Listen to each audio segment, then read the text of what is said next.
If you are married, your partner is the most important financial decision that you can make because your partner is going to make or break you. If you are a frugal person, as we both are, but if you are a frugal person married to somebody who is a spender and like a really big spender, you're going to have a lot of fights about money. I brought a coupon on the first date, and Mindy recently reminded me of that, and I was a bit horrified. I don't know if I was dating, if I would do that now, but so all the context clues were there, and yeah, it just worked out. But it seems so funny now that we never had conversations about money. We talked about everything else but that before we got married, and that's probably the number one thing you should talk about, and we never did. You've really got to look at your relationship decisions as a business too. I mean, it sounds cold, it sounds sterile, it sounds awful. You know, love is a passionate, emotional thing, but relationships are not just that. You work together towards financial goals, personal goals, individual goals, couple goals. It's all about your values and your goals, and financial goals is a huge one. Welcome to Catching Up to FI, a podcast on mindset, money, and life for late starters of any age on their journey to financial independence. I'm Bill, and I'm a late starter. I'm Jackie, and I'm also a late starter, and we're your host. We're here to help you on your journey to financial independence, no matter where you're starting. We're going to talk to experts, other late starters, and explore topics related to our mission. Join us as we catch up to FI together. Hello and welcome back to Catching Up to FI. I'm Bill Yount, fresh back from the Saharan desert, where we did a bucket list trip with my wife for her 60th birthday. I haven't recorded in weeks. I'm not sure I remember how to do this anymore.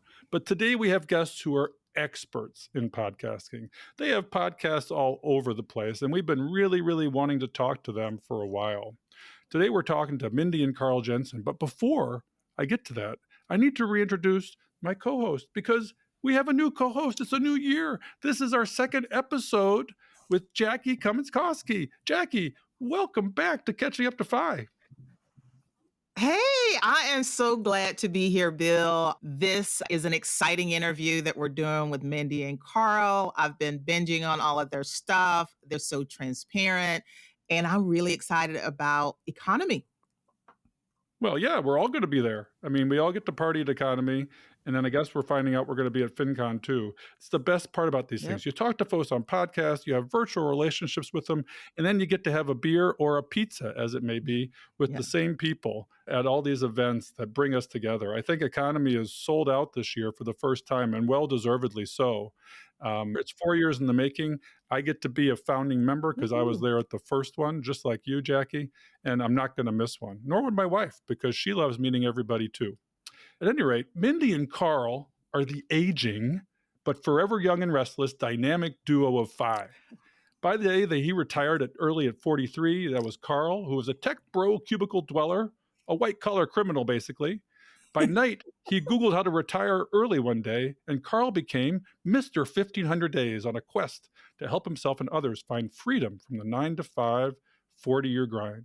Mindy was a mild-mannered, but not so quiet real estate agent, white-collar worker who drank the Kool-Aid and became Mrs.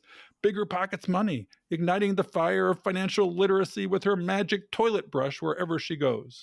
Together, these superheroes are the unstoppable parents of two next-gen FI daughters.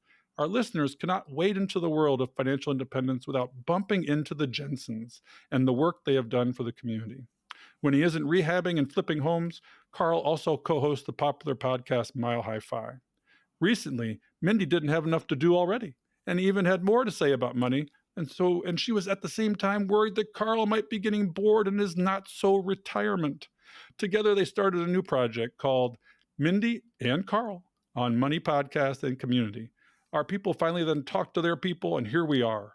Among so many other things, we are here today to find out who really wears the pants in this relationship. Jackie and I are so excited to welcome you two, our first still married couple, and your unique brand of humor to our second year of Catching Up to FI. Hey, guys. Hey, Bill. Hey, Jackie. Thank you so much for having us. That was a lovely introduction. I don't like the aging part, but everything else I love. Well, I'm older than both of you, so I can say it. We're kind of the grandpa-fi here. My wife just turned 60, so once you're older than us, you have the right to tell us we're old as well. But I did say young and restless at heart, so come on. Have you guys Googled yourselves recently, by the way? Oh, no. Oh my goodness. I did a little Googling, and when I Googled Mindy, I came across Crazy Fit Asian on TikTok. Is that you, really? No. I'm not crazy fit or Asian, so Well, it came up right near the top. Now, after Bigger Pockets, there was Crazy Fit Asian, and I wondered if wow. that was a thing. Well, now I gotta go check that out. All right. Well, what we want to know first is you guys are icons in this world of Fi. I mean, I'm a big super fan, but what is it like to find yourself as the sort of the simple humans you started out, but then all of a sudden you Google yourself, you're all over the internet, you're on Bigger Pockets Money, Mile High Fi, the Mindy on Money and Carl show. That one hasn't come up yet. But what's it like to be icons in this movement now? People look to you for how to do this thing we call financial independence. I feel weird because deep down inside I'm a huge dork, so I can't believe anybody wants to listen to me, but I love that they do. It is pretty weird because I feel the exact same. You think I'm a dork? Yes, I do think you're a dork. The only bigger dork than you is me, which is great. But yeah, we still install our own toilets and wash our own cars and do everything we used to do. It's just that we have more money than we did before. So life is kind of the same. But I hope that never changes. Well, you stayed simple in spite of the money. That must be hard in a way because late starters like myself, we reverse the equation. We spent first and saved last. And at this time, we're sort of trying to find a way to become more frugal. And it's really hard. But take us a little bit, if you would, on your journey way back in the day. I mean, how did two people like yourselves, Carl and Mindy, meet each other? And then you seemed so married with your values and your approach to money. Was that always the way it was? Or did things have to evolve in a relationship like yours? Oh, wow. It's so interesting you ask us that, Bill, because we've been talking about this recently. And the funny thing about us is, like, we cannot stop talking about money. We have a podcast now because we talk about it so much that we just decided to record our conversations. But the funny thing is, I don't think we ever talked about money before we got married. But as Mindy says, there were all kinds of context clues there. She had this garbage car, and I didn't really care. I ate at Taco Bell. She didn't care about that. So while we didn't talk directly about money, I think we had indirect conversations about it through our actions, and we knew we were right for each other. But now, stating that, and one other good story, Bill and Jackie, is I brought a coupon on the first date, and Mindy recently reminded me of that, and I was a bit horrified. I don't know if I was dating, if I would do that now. But so all the context clues were there, and yeah, it just worked out. But it seems so funny now that we never had conversations about money.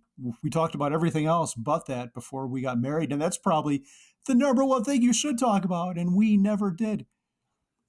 Well, you did a show actually, and you had me do a little snippet for you on what's the most important decision you can make, the financial decision you make in your life.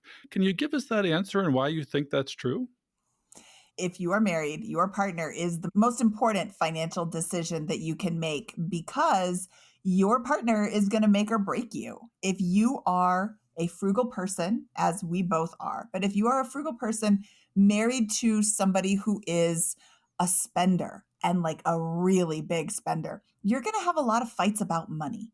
And I don't know about you guys, but Carl and I, every once in a while, will have a disagreement because he's wrong. And I don't like fighting with him. It hurts to fight with him. If he would just listen to everything that I say and do everything that I say. But really, it's hard to fight with your partner. And when you fight about something so simple as like a fundamental difference on how you view money, that's going to wreck your relationship. I mean, what's the number one reason people get divorced is because of money. Yeah, and I have a question about that, you guys. So I'm a divorced person. So maybe I didn't pick so well. I don't know. But it's so interesting that that decision happens in a lot of cases when we're so young. where we don't Yeah. really know what we're doing. So it's like, if you did pick the right person and you stay together, it works out, that is magical. But sometimes people that young in their 20s end up picking the wrong person and either separating or getting a divorce or somehow working through it. That ends up being the outcome versus having this long marriage. And I know that there's plenty of people in our community that's catching up. Part of the reason why they haven't caught up is because they're divorced. So that decision is very important. Even if they make that down the road, some of us, it might be the second marriage, right? Or it might be something else. So I don't know. I guess you guys are really lucky that you had the foresight to pick that right partner. So young. I was young and dumb in my 20s. I probably dated all the wrong guys and apparently married the wrong one. But what do you guys think about that? Like, how did you kind of get to the point where you did make that connection early on? We got married a little bit later. We were, Okay. was I 29 when we got married? Something like 28, 29. I can't remember. So that may be part of it. Yeah, at the end of our 20s. But also, I dated all the wrong guys too for a long time. And I finally decided I need to figure out what I want. I need to be comfortable with myself. So I actually took a break from dating for about 2 years before I met Carl. And I moved, I got a new job, and I looked at all of my friends and their relationships, and I'm like, I don't want that relationship. I don't want that relationship. I like how they connect with each other. I like how they react to each other. So I picked and chose what I wanted in my next relationship. And then I met Carl and made him fall in love with me. And it was real easy, wasn't it? That was easy, right? But I saw how he behaved. We knew each other for about 6 months before we started dating because he didn't take those context clues that I was throwing out left and right. Not to throw him under the bus. He finally got it. You guys throw each other under the bus all the time, and you always survive. And if anyone's listening to this versus watching it, Mindy just stroked Carl on the hair. So sweet. Yes, and he's stroking the Wall Street Bull. But I was one of the last people in my friend group to get married, and I watched all these girls not all these girls, some of these girls make really bad decisions. I can't believe this even comes out of anybody's mouth, but I had more than one girlfriend say to me, well, we've been dating for a while. I don't know if we should get married or break up. I'm like, well, break up. That's the answer. Right. Because if you're not sure if you should marry somebody, then you shouldn't marry somebody. And getting married really young can work. But to anybody who's listening who is divorced, how old were you when you got married? Right. And were there any clues that you should have maybe taken more time or gotten to know the guy better or the person? I'm sorry, it's not just men, not just women getting married and getting divorced. Was there something that you ignored? And in all of my girlfriends that eventually got divorced, there was a huge thing that they ignored. They weren't compatible. They weren't meant for each other. Well, it seems like money becomes such a big issue so quickly, and we don't have any when we get started most of the time. And that probably leads to the fact that there aren't as many prenups out there as we think about. Maybe later when you have assets, you start thinking about this, but you probably really need to think about these things, especially for late starters too, who have assets going into a second marriage. You've really got to look at your relationship decisions as a business too. I mean, it sounds cold, it sounds sterile, it sounds awful. Love is a passionate, emotional thing, but relationships are not just that. You work together towards financial goals, personal goals, individual goals, couple goals. It's all about your values and your goals, and financial goals is a huge one. And a divorce is basically a broken up business partnership, and you find out that it's all about the money when you break up. It should be about the money a little bit when you start up, right? It should. And divorce is very expensive. Not only are you paying an attorney, especially if it's contested or if it's not amicable, the attorneys are making a lot of money, and then whatever's left over, you get to split. Kids involved, emotions, all of that. So you dropped some really important things, Mindy. I didn't realize guys got made later on. And, I think most of us would agree that you probably make better decisions at 28 than you did at 19, 20, 22. So yeah. Yeah. Yeah. Bill, you brought up prenups. There's a great book called The Prenup Prescription by Aaron Thomas. Yes. He changed the way I view prenups, because when Carl and I were getting married, Carl's like, should we get a prenup? I'm like, if you ask me that again, we're not getting married. And because we didn't have anything. Apparently, I was the more well-off person there because I didn't have debt and he had some student loan debt. Yeah, you should have wanted the prenup, not me. Should have. That's the way it works. I mean, I live in a world where you've got six-figure debt going into a relationship in the professional world with all the student loans. And it's, to me, a prenup is, I mean, kudos to you, Carl, for asking. He was way ahead of his time, Mindy. You actually made the right decision because now you know that he was asking the right question. Do you want a prenup? That's a loving question, right? It is. And that's one of the things that Aaron says in his book. It's not a prescription for a divorce. It is not a plan for a divorce. It is a plan for how you are going to handle different scenarios in your marriage. And it's a plan to help you stay together. Because he used to be a divorce attorney. He's like, I'm tired of working on divorces. I want to help them not get divorced in the first place. So he switched over to prenups. And it was not what I thought back when we got married, 22 years ago now? It's been a long time. Happy. Well, that's actually a great resource. We're going to make sure that's in the show notes. What was the name of that book again? It's called The Prenup Prescription by Aaron Thomas. And it's written by an ex-divorce lawyer, which I find fascinating. And he's going to be speaking at Economy, so we need to try to get him on the show. Oh, I didn't know he was speaking at Economy. That's awesome. Yeah, he is. He is. I'll introduce you to. Oh, thanks. I'll be interested to hear then if Diana Miriam's getting a prenup because she's getting married, right? Yes. She is. Well, we'll have to see. At any rate, relationships, as we've talked about, are probably the number one financial decision we make. You guys made a great decision. I made a great decision with my wife. Not everybody makes a great decision. We all recover from our mistakes and divorce and whatever else we do in our financial lives.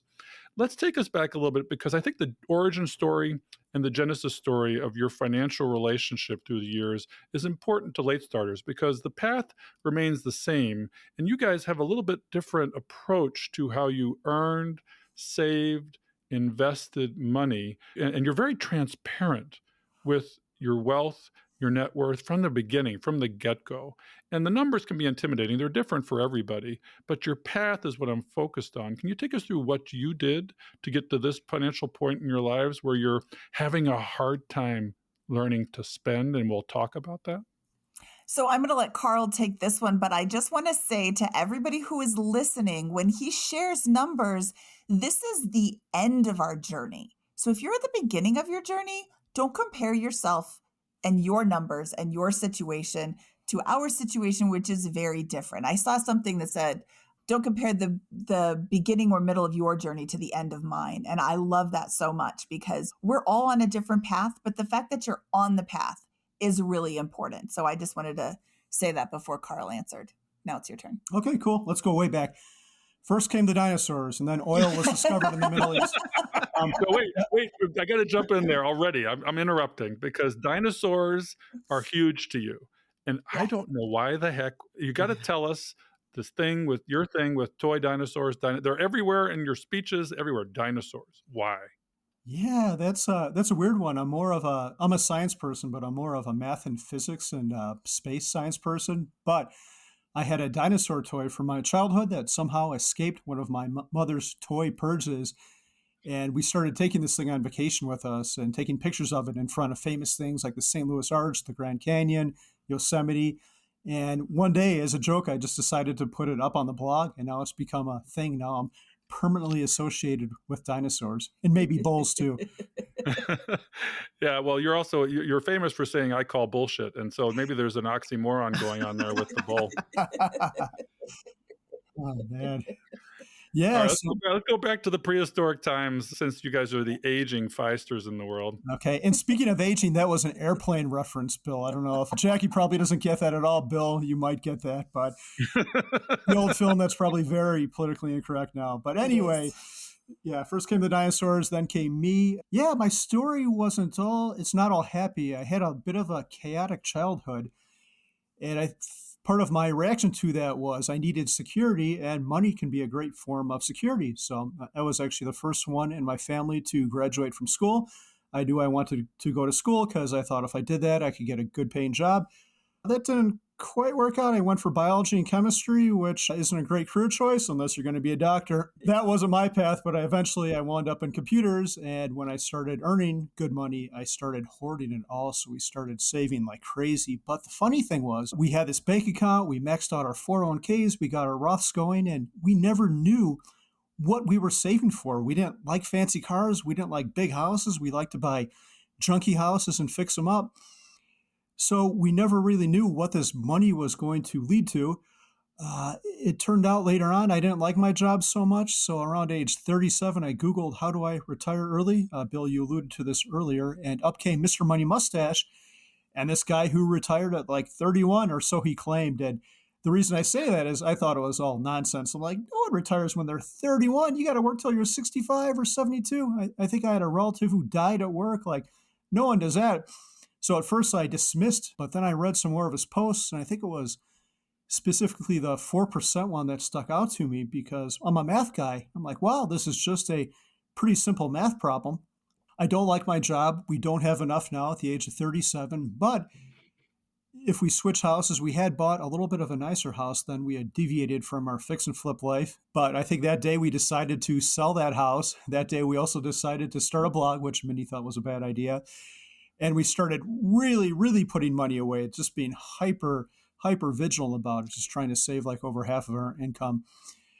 And let's see, that was 37. I retired from my job at 43, which was great. God, that'll be 7 years ago in April. And the rest is history. Here we are. But what I really want to say to your audience, Bill, is we discovered the FI thing late. Well, maybe not super late compared to your audience. I think I hear 20-year-olds who say things like, I wish I would have discovered this when I was 14.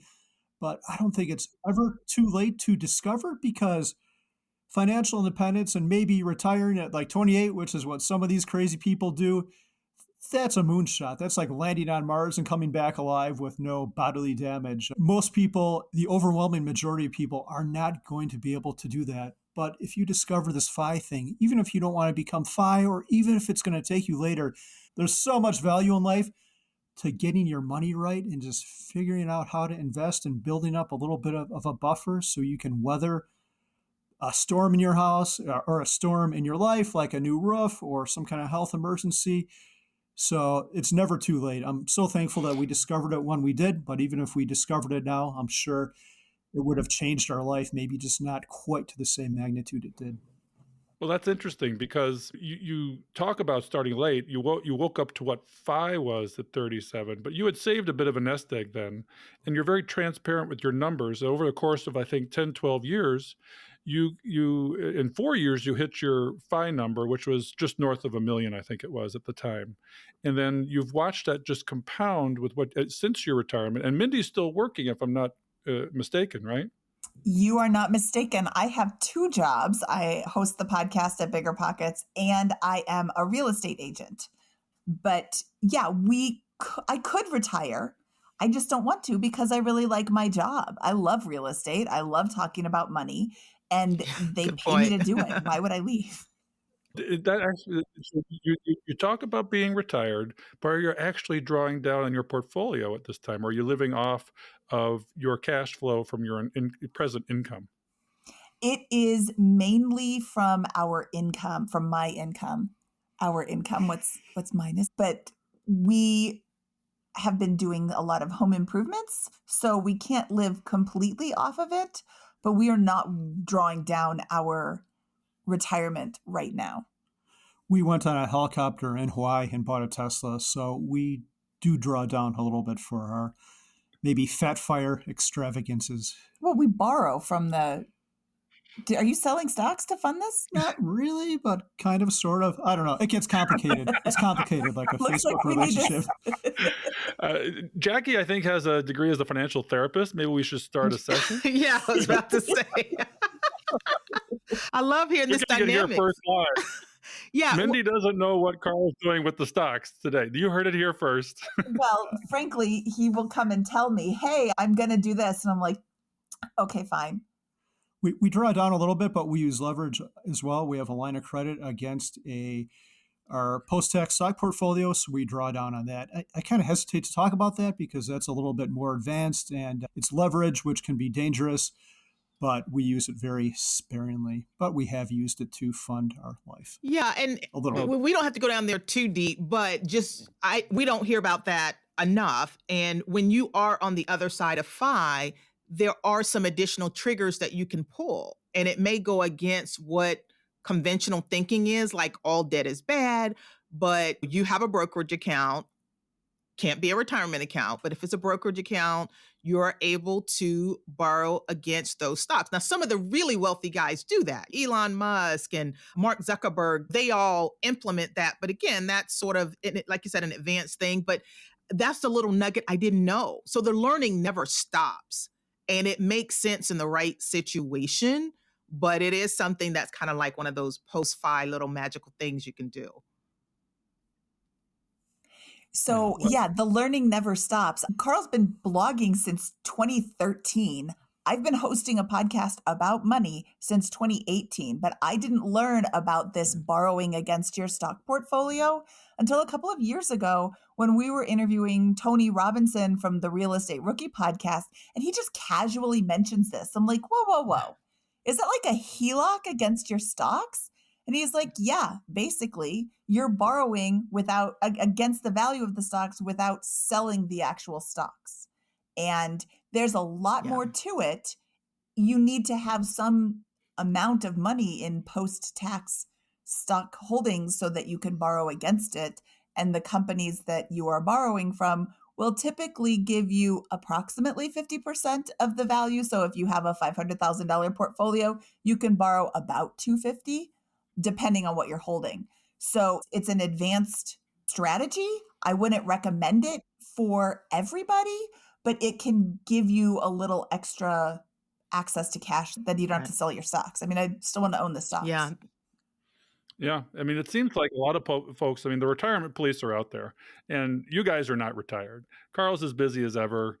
Mindy, you're as busy as ever. It seems like everybody we talk to that seems retired really isn't, and is probably busier than I am I'm the only working stiff. Well, you're a working stiff. Hey, good to know you. I'm a working stiff still, and I'm going to be a working stiff for a little while yet. And I look forward to the days where I can podcast all day to my heart's content. Right, Jackie? Yeah, right. But anyway, let's chat a little bit more about how you got to where you did, because you did it a little bit unconventionally. We got into a high level, more complicated strategy, but your basic strategies, I think you talked about, were three: frugaling down, and then investing, and your investing involved, and our audience hasn't heard much about this, individual stock portfolios, as well as the tried and true index fund passive investing, as well as real estate flipping. So take us through those four things, if you could, please, and how they applied to your financial independence. I'll talk about stocks, and then maybe Mindy can handle the real estate investing. So I'll tell you my story. And when I say this, I sound like an old man now. And I guess I am an old man, so it applies. Do as I say, don't do as I do. As I mentioned before, I was a nerd, super dork, always into tech. So I had no idea what an index fund was. I thought investing was just buying stocks or actively managed mutual funds. And I thought all these tech companies were super cool. And I'm going to say, I like to think I was skilled, but I probably got very, very, very lucky. So when Google IPO'd in August 2004, I thought it would be a great idea to invest in that. Google had changed the way I worked as a computer programmer. I could now enter my question and Google would have the answer in like 2 seconds instead of reading through some 1,400-page book on the cube shelf. When I saw my first Model S, I think around 2012, I thought that was cool. And Elon Musk has changed a little bit, but Back then, he was a little bit calmer of an individual, and I had admired him from the PayPal days and some of the stuff he did before that, like Zip2. So we bought a bunch of Tesla stock in 2012, and that was October of 2012. And this usually isn't a good personality trait, but it is when you hold stocks, when you hold winning stocks. And that personality trait is to be extremely stubborn, and that's how I was. So to this day, we still own most of those stocks, and that's how one of the reasons we were able to increase our net worth so much over a short amount of time, from 500 to a million to retire, and then like 4 or 5 times that now. I'm kind of embarrassed to say that. But we got the money to initially invest in these from real estate. So Mindy can talk about our house flipping strategies and how we got into that. And before I talk about the house flipping, I want to make a point that Carl is lovely, but a tech nerd. And he reads tech news all day, every day. And I'm not kidding. Every time I pick up the iPad, there's a whole list of articles that he was just reading about tech stuff. And this is something that he really enjoys doing. I don't read any of the tech news. I don't have to. I have my very own tech news guy right here. But he knows what's going on in the tech world. And 20, 30 years ago, when he first bought Google stock, he was using this company, this product, and thinking, wow, this is such an amazing product. So he did more research about it. And he looked into, we bought Apple when they introduced the iPhone. That was a huge tech advancement. And he keeps up to date on these things. If you are not willing to read and research and know the companies that you're buying, individual stocks might not be the best choice for you. Index funds would be a better option. Warren Buffett has said, when I pass away, I am encouraging my wife to invest in index funds. All of his family is encouraged to invest in index funds instead of individual stocks with whatever they get from him. Oh, and one follow-up, like all of our money now goes to index funds. We're even selling off these individual stocks very slowly. So that is how much I believe in index funds and that it's the right strategy for almost everyone. Yep. What percentage, before we hit real estate, because Jackie may want to talk about individual stocks as well, because I'm the only one here that is all in on passive index investing. And I have actually one stock fund that I invest in, the total world. And that's what I do. It makes it very easy for me. I don't have to monitor all these things, like when Tesla takes a dive recently. Did you lose any sleep with that one? No. Oh, cool. That's great, because I would have a hard time with sort of the concentrated risk of individual stocks.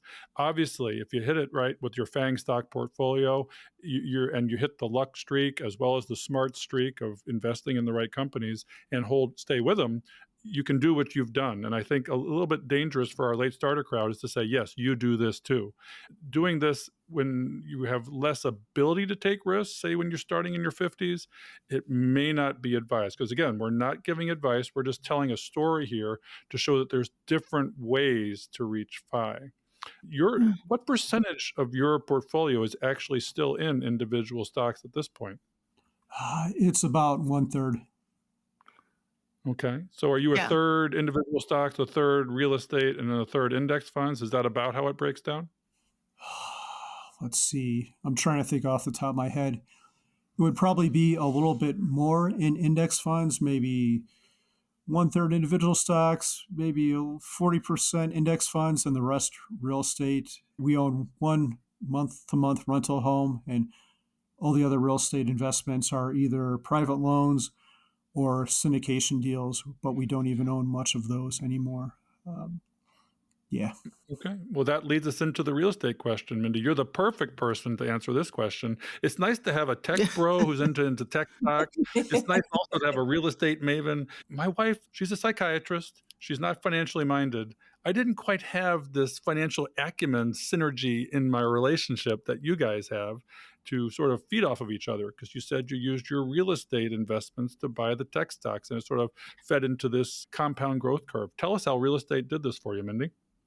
Well, I took over a lease for a friend and discovered that I hated throwing my money away on rent, in air quotes, because renting can be a valid choice depending on where you're at.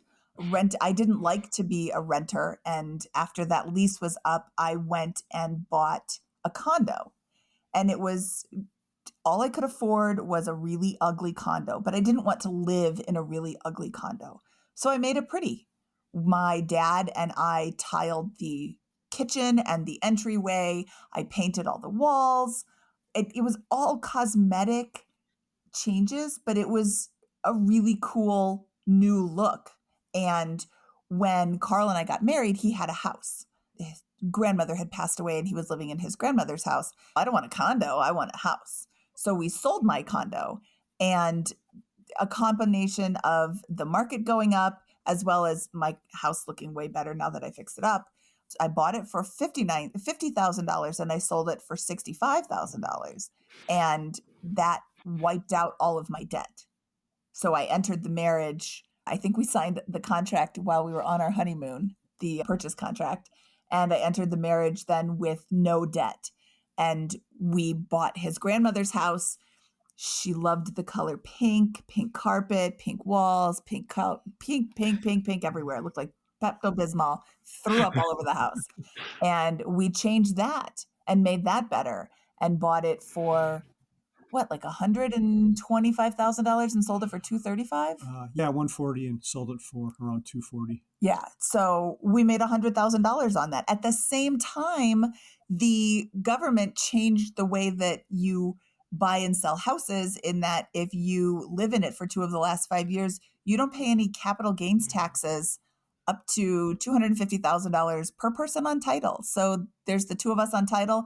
That's $500,000 that we can increase the value of the house and pay no taxes on. So we moved from his grandmother's house to another house and rehabbed it. And what was the next house? Was that Geneva? Yes. Geneva. And did we make $100,000 on that too?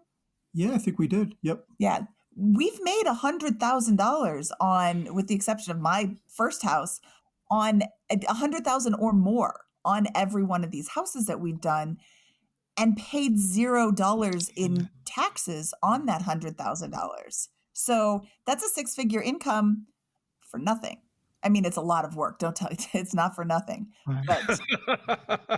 But that's a great point about tax-free money. Who doesn't want tax-free money? And some people may not even know about that provision. Yeah. But yeah, that's available to everyone. I'm not into the flipping or anything, but you bring up a great point. The fact that a couple can get up to $500,000 tax-free when they do that, as long as they meet those little criteria that pesky little IRS makes us follow, it's a pretty good deal.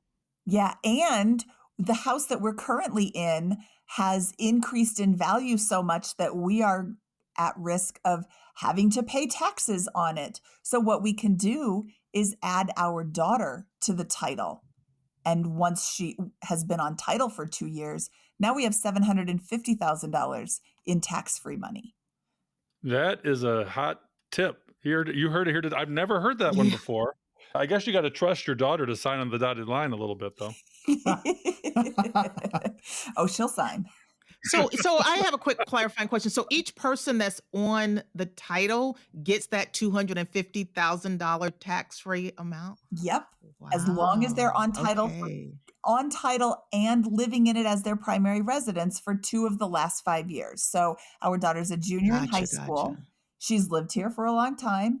Even when she goes away to college, this is still considered her primary residence. So it's a bit of a loophole. You can only do it once every 2 years. She doesn't own any real estate, so it's not going to affect her at all. And it's tax-free, so she's not even going to pay taxes on it. And you've been rolling your capital gains forward, and that's now, as you said, probably about 1/3 of your portfolio, right? So that's a significant number, starting from $25,000 in the first one, and 9 or 10 flips later, you're $1.5 million of real estate capital gains, right? Yeah, tax-free real estate capital gains. Because a lot of our audience is interested in doing this, in their 50s to escalate their path to FI. Yes, it's labor intensive. You said Carl left his blood behind the walls of most of the houses that you rehabbed. He still has all his fingers for the audio audience, but it was not easy to get where you've gotten. It takes the work. There's no easy button, but you're pushing all the buttons and firing on all the cylinders to get there, using the leverage of real estate to make huge inroads to your financially free lives, right? Exactly. And you don't have to do a full gut rehab to increase the value of your home. Doing the work yourself helps with the money that we're making on the house. We just did a new kitchen in this house, and what was it, $7,000 or $8,000 total in IKEA cabinets and an IKEA countertop. And IKEA makes some nice cabinets, by the way.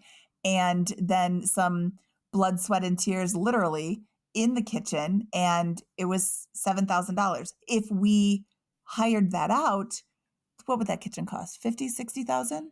It was a lot. I moved a wall as well, so it would have gotten pricey. Yeah, it would have been, let's call it $60,000. So we saved $53,000 by doing the work ourselves, but the value is still there. We still have a really beautiful brand new kitchen, and it has increased the value of the house exponentially. So Mindy, I'm listening at like the different things that you guys did. So it sounds like you guys liked doing the rehab, just like Carl liked doing the stocks. Like, to me, that's really important. And the fact that you're working now because you like it, it's like, to me, especially even as a late starter, if you are navigating toward the thing that you enjoy, there's like all these different levers. Find the lever that you have fun pulling.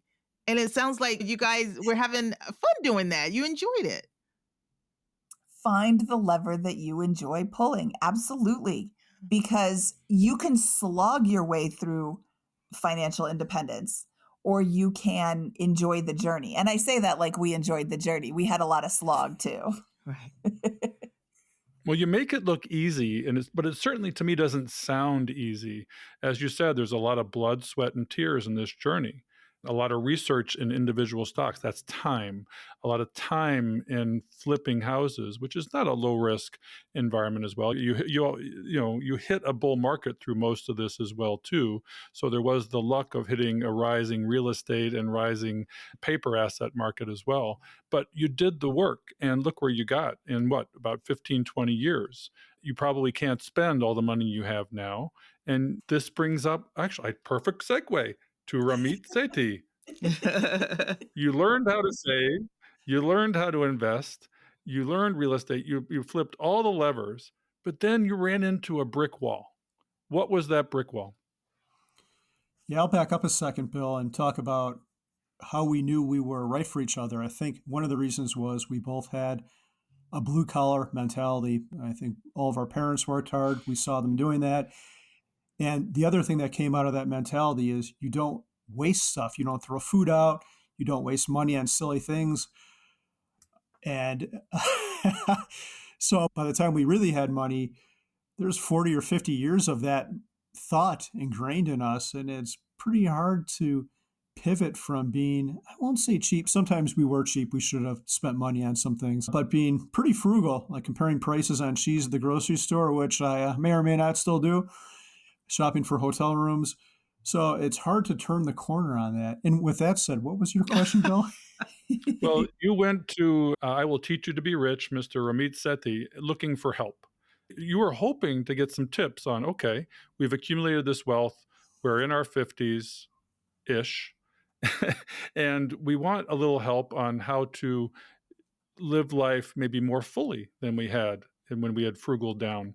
How do we spend our money valuing the things that we spend it on?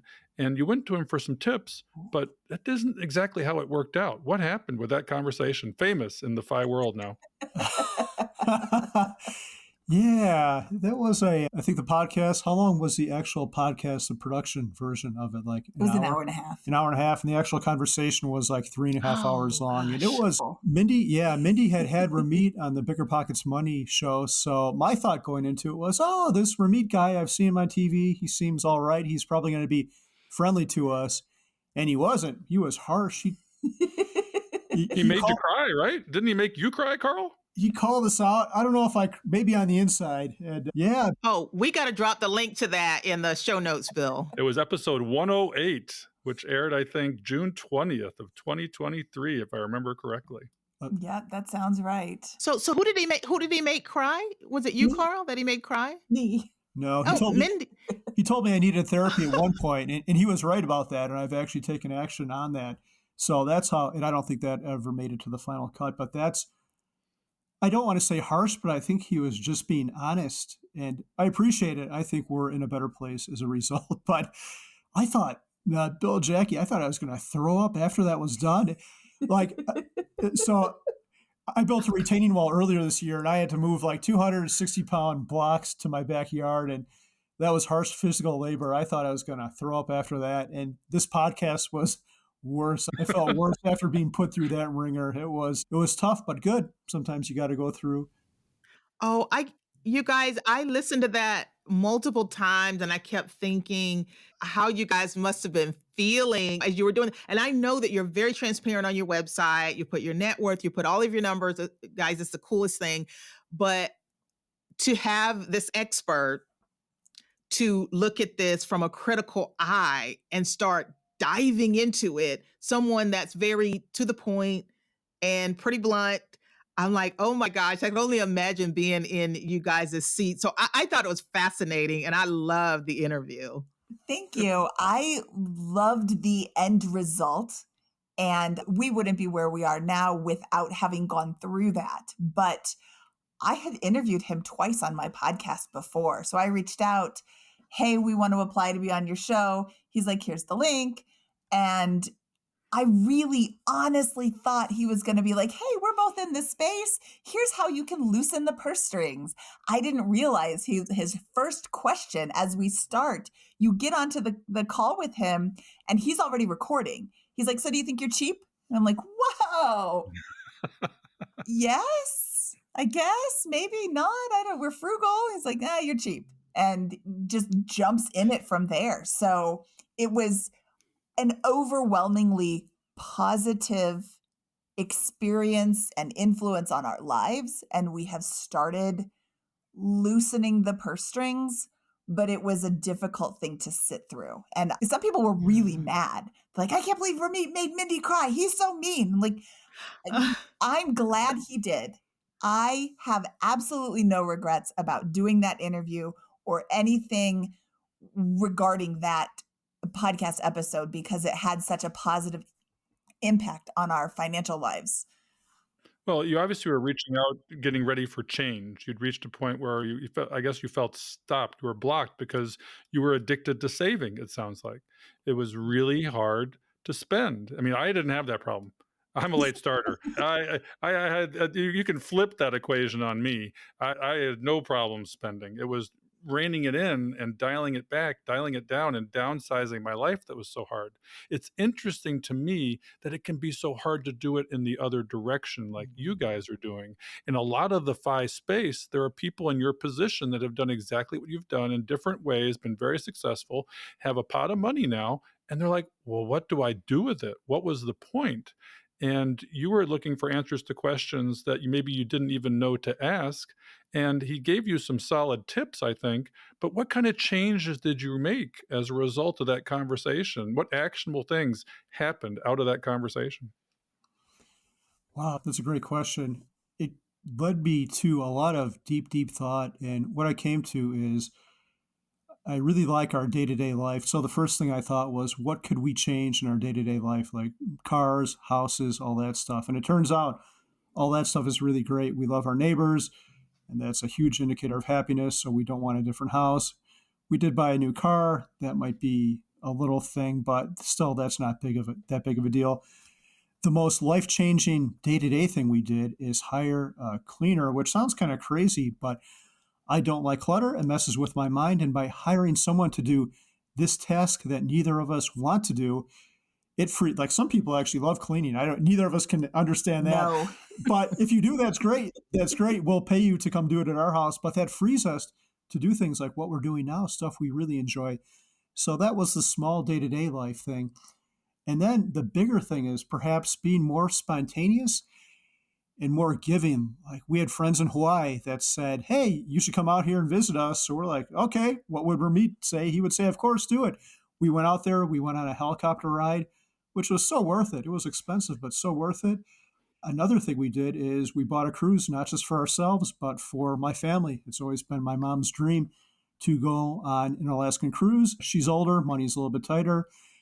And the same situation for my siblings. So I said, hey, Mom, I'm going to take you and both my sisters and both their partners on a cruise. And it hasn't happened yet, but I think it's going to be the time of their lives. So it's really nice to do these experiences for us, but it feels super good to be generous too. We talked about how we're going to have the pizza thing at Economy. At the same conference, we also paid to host this opening night party and get drinks for people and stuff like that. It feels really good to be generous on that scale. And one more thing I'll say is I don't want my name on any building. I don't think either of us do, but it would be pretty cool to give in very big ways before we die. One thing I've never understood, Jackie and Bill, is people like Warren Buffett or Mark Zuckerberg that say, upon my death, I'm going to leave my billions to X, Y, and Z. Why wait till you die? Wouldn't you want to see that money in action? I would love to see like our library or some local facility or some worthwhile organization doing great things with my money. And I want to see it. I don't want to know it's going to do that after my death. It would be pretty cool to see this new wing of the librry. Again, not named after me. Maybe I'd pick out some silly name.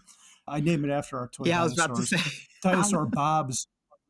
I want the library named after me. I'll put my name on everything. It'd be pretty neat to know that you're, okay, well, there's a different opinion, but it'd be pretty neat to know that your existence on this earth was a net positive instead of a net negative. And so that's some things we hope to do with money. But man, I went all over the place there. The helicopter ride was super cool too. I'd never been on a helicopter before. If you have the means, I sound like Ferris Bueller, another dated movie I highly reference. recommend it. Yeah, if you have the means, I highly recommend it. So you guys, so it sounds like the plan is to, so have you guys read the book Die with Zero? Mm-hmm. Yes. Yeah. So is that kind of how you want to do it? Or are you wanting to leave a big pile for your kids or your grandkids? Like, what's the plan for this big pot of money that you have? And I'm going to benefit from a little of that spending at Economy. So thank you. Yes, you will. And I'd like Mindy to talk about this, but we've thought about the thing with kids because we hadn't really thought about it before. And maybe our assumption before reading that book was we would leave it to them upon our death. But we've had a new thought that Die with a little bit. Is that the book? Is that the book you guys going to write? Die with a little bit? Oh, maybe we should. Die with $5. A little bit more than that. But as our nest egg continues to not really get touched because I'm working, it continues to grow. And we have a hard time spending the money we have now. We're not going to be able to spend more later. We are going to pay for our kids to go to college. They don't know this yet. They have to apply for scholarships and, do all of that, because why pay $50,000 a year if you can pay $10,000 a year? Because the rest of it is covered by scholarships. But one of the things that really appeals to us is being able to buy our children a house when they are older. They're 17 and 14 right now, so they can live with us. But when they graduate college, housing prices just keep going up. And when are they going to be able to afford a house? They might not ever be able to afford a house with the way that prices continue to go up, up, up. So we can easily afford to buy them a house. It's a minor pinch in our net worth. So that's one of the biggest things that we want to do is allow them to graduate college with no student loan debt, and then buy them a house afterwards. The main reason, one quick follow-up, is if we leave them a bunch of money when we die, I'm optimistic. Hopefully we live to be like 90. Hopefully they're 60 and they've already made it. And whatever money we leave to them at that point is going to be hopefully maybe more than a rounding error, but it's not going to change their lives. If we can give them money, like in the form of a house when they're 32, that could be absolutely life-changing for them. So I think that's super cool. The other thing we should tell them about real quick is we're also using our money to help send people who might not be able to afford a FI event. And we actually started a scholarship thing, like to send people to things like CUtFIs, We're giving $2,000 to help send Dan Cheek's kids to Camp FIs. Wow. It's mindyonmoney.com/scholarship. So if anyone would really like to learn more about FI but doesn't quite have the means, or their money would be much better put towards an index fund, go to that URL, apply, and maybe we'll send you money and help you go to one of these events, because I think the live events are so helpful and we've gotten so much from them. And the people who need it Wow. most, Well, thank you. you're welcome. Yeah, that is incredibly generous. I did not expect that. Thank you guys so much. And it does mean a lot. And I want to bring something full circle. So, your legacy plan with your kids, trying to help them buy their first house, graduating from college debt free, that's something that you guys didn't have growing up. Like when you were in college or when you were young, were you getting help from buying the first house or school? My parents paid for my college through, as soon as I was born, my dad started buying savings bonds for my sister and I are about the same age. He bought us a $50 savings bond, and I was born in the 70s. So that was back when savings bonds like continued to mature forever.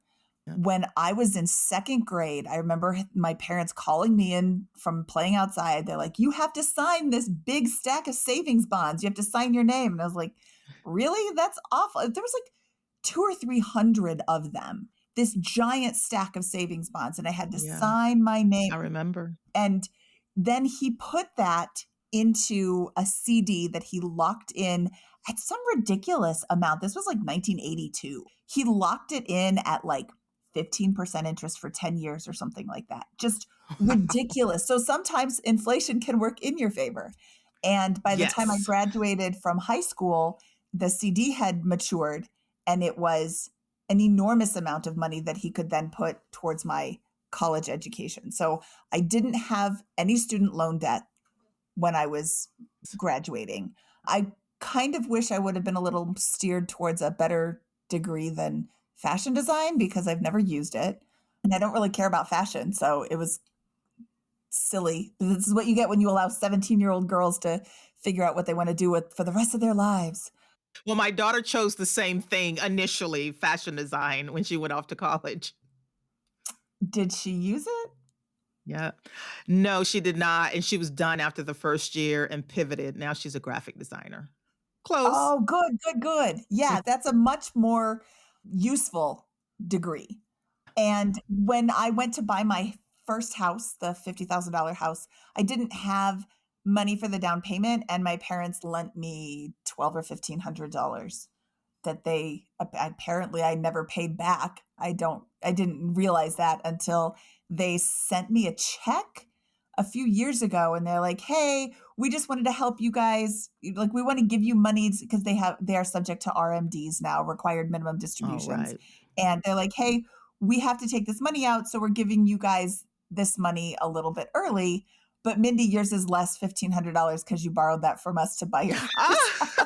They remembered it all that time. That is so funny. They never forgot it, and it That's goes to funny. show you never lend money between friends and family. Right. Consider it a Yes. gift, because you're never going to forget it, and they must at Thanksgiving or Christmas they might remind you of it. Yes, I'm actually a little embarrassed that I forgot to pay them back, but it completely slipped my mind. Wow. What about you, Carl? I think the gift of giving your kids a leg up in life, as long as they understand that these values are important to you and why they are, so that they can hopefully appreciate that, yes, my life will be more robust because I'm not paying the man for my first of everything, whether it be school or house, and interest working against you out of the gates, as opposed to being able to build your own life and net worth. I think it's awesome. Yeah. And real quick, I borrowed money from Uncle Sam and the credit card companies, so I came out with $50,000 in student loans and $10,000 in silly credit card debt from buying late night pizzas and a new stereo system for my college apartment. So, whoops! But I wouldn't trade my past for anything. Yeah. It was rough with all that debt, but oh man, it really, really, really makes you appreciate when you have money. Yeah, and I guess the full circle moment for me and you guys' story is the fact that, Mindy, you had a little bit of help, and now you get to both of you get to pass that gift on to your kids and to put them in a better spot. And Carl, it was very similar to me growing up. I didn't have much and definitely didn't have any help with college, but at least, even though I started late, at least now I was able to give my daughter a little bit of a head start, even though I got a late start. And the same with you. So if anything, you guys are just sort of elevating the next generation that's part of your legacy. Yeah, I hope so. Yeah, I hope so. I'm excited for that. I'm excited for them to take the lesson. We are being very open with them about money in general and making smart financial decisions and talking about the cost of college and encouraging them to apply for scholarships. And this next summer is going to be the year of scholarships. I think that's a smart way to do it. New project. Smart way to do it. Yeah. New project. Been there, done that. My kids are now 24 going on 25. One is still finishing college, the other has. And I'll tell you, the toughest transition is the one exiting the house for good. Empty nest is awesome. Always welcome them home anytime they want to come home, and see them as often as you can. But getting them out of the house can be sometimes a bit tricky. Our plan is to just move to a smaller house where they don't actually have their own thing. You can move back, but you have to sleep next to the washing machine. You have girls? Yeah, I have a daughter too. And I haven't really had that issue, Bill. My daughter was out of there as soon as she could get out of there. So I feel a lot of my friends that have boys, it seems like they're a little bit more of the failure to launch type of kids. So we'll see. We have not had a boomerang. I do not expect a boomerang, but I do think one will be going back to school for a master's, and the other one can't wait to get out into the white collar world, just like you did, Carl. So this has been, I think, a really honest, transparent, and rewarding conversation today. I am proud to say that I know Mindy and Carl personally. I look forward to seeing them in the near future, and it's really an honor to welcome them onto our show, Jackie, to talk about their journey. And everybody in our audience will find just like in every podcast, you find your nuggets. Everybody has different nuggets they're going to take from this and apply them to their own lives. Mindy and Carl's path is not my path, it's not your path, but parts of their paths can be incorporated into our own thoughts and ideas, and in dreaming that, you know what, I can get there. I can do these things differently. And in a matter of time, all my hard work will pay off, and I'll be free to work more than I did before, but not because I have to, right? Yes, absolutely. Yeah, I really appreciate you guys talking about certain things that are not typical of the tenets of FI, like the whole, maybe flipping kind of, but the things like individual stocks, buying a Tesla, those are things that you're going to do smart because you have that FI mindset anyway. So no matter what you do, if you approach it with the same mind that you guys are doing, find what works for you and be happy doing it. You guys always look like you're having so much fun. And Carl, I didn't know you. Mindy, I really didn't know you. But every time I listen to your podcast, I knew it would be a light podcast. I knew it would be fun. Even though you're dropping all these nuggets, but it was always fun. So I hope that our listeners will tune into your podcast. We'll drop the links. But it was so great having you guys here and getting to know you a little bit better. Well, thank you so much, Jackie and Bill. And I have to say that Catching Up to FI is the podcast that I am most excited about because you are talking to the people who really, really need this information. So I'm so excited to have the opportunity to chat with you guys today. Thank you. Well, I want to direct our audience also to check out the new show, Mindy and Carl on Money. It's a great show. You'll get exactly what you got today. Honest, transparent, and humorous approach to some of the toughest things we have to do in life with money, and they make it look easy. Last question, Mindy. It came in the intro, but do you have an obsession with toilet brushes? Why did I run across this? Yes, she does.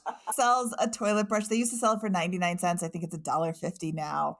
And I think that every toilet should have a brush next to it so you can clean it. You shouldn't have to drag that toilet brush all over the house. I think it's gross. And I also don't want to keep the toilet brush for a long time because it's gross. So every time we go to IKEA, I buy more toilet brushes, and Carl thinks that that is hilarious instead of hygienic. And he gives me a hard time about this. So when we were publicly tracking our spending a few years ago, which you can go and see at biggerpockets.com/Mindy's budget, there was a line item on there for toilet brushes. And Oh, awesome. every month we would put in. Every month, buy your toilet brushes. And if you need them on the cheap, get a hold of Mindy at mindyonmoney.com. I think you can reach you. Tell us your email addresses so they can reach you and ask you important questions like where to buy the next toilet brush. They can reach me at mindy@biggerpockets.com or mindy@mindyonmoney.com. And Carl at mindyonmoney.com. That's Carl with a C, right? C, that's correct. Oh, I should do the K one to catch that. Guys, it's been awesome to have you here today. Jackie, it's great to have you on board with our show. I'm so excited for the next year. We have so much more coming up and lots of ideas. We want to hear from our audience what they want to hear. If you want to support the podcast, go to the website and click the support us button and buy us a coffee to help defray some of the costs. Leave us a speak pipe so that we can hear from you and put you on the show with your questions, comments, or suggestions. There's just so much coming up in this next year. I miss Becky. I miss her dearly. She's still a part of the community, but she's already doing hip-hop dance lessons. She's doing exactly what she said she was going to do. I have to see it to believe it, but she told me the other day that, yep, I've moved on. I'm quilting again. I'm hip-hop dancing. She has found a space for other things other than actively enjoying this podcast with us, but we'll have her back. You guys, we'll have you back too.